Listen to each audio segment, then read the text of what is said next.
નવસારી શહેરમાં ગત રાત્રે શુશ્રુષા હોસ્પિટલ નજીક એક લગ્ન પ્રસંગમાં ગરબામાં બેફામ ગતિએ આવતી કાર જે ઘૂસી ગઈ હતી। આ અકસ્માતમાં ગરબા રમી રહેલા 5 થી વધુ લોકો ગંભીર રીતે ઇજાગ્રસ્ત થયા હતા।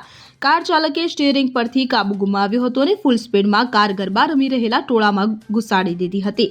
તો કાર ચાલક નશાની હાલતમાં હોવાનું પ્રાથમિક અનુમાન લગાવતા કારણે આ ઘટના સર્જાઈ હોવાનું જાણવા મળી આવ્યું છે। આ અકસ્માતમાં ઇજાગ્રસ્ત થયેલા તમામ લોકોને તાત્કાલિક નવસારીની ખાનગી હોસ્પિટલમાં સારવાર અર્થે ખસેડવામાં આવ્યા છે। ઇજાગ્રસ્તોમાં મહિલાઓ અને પુરુષોનો સમાવેશ થાય છે।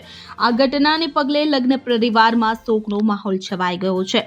તો બીજી બાજુ આ ઘટનાની જાણ થતાં જ વિજલપોર પોલીસનો કાફલો ઘટના સ્થળે દોડી આવ્યો હતો। પીડિત પરિવાર દ્વારા વિજલપોર પોલીસ મથકમાં કાર ચાલક વિરુદ્ધ કાર્યવાહી કરવા માટે અરજી આપવામાં આવી છે। પોલીસે અકસ્માતનો ગુનો નોંધી લોકોના નિવેદન લેવાની પ્રક્રિયા હાથ ધરી છે અને કાર ચાલકની અટકાયત કરવાના પ્રયાસો શરૂ કર્યા છે। Bureau report CN24 news. હવે જુઓ દેશ દુનિયાની તમામ ખબરો તમારી આંગળીના ટેરવે। ઉઠાવો મોબાઈલ અને Google Play Store પરથી ડાઉનલોડ કરો અમારી CN24 ન્યૂઝ મોબાઈલ એપ।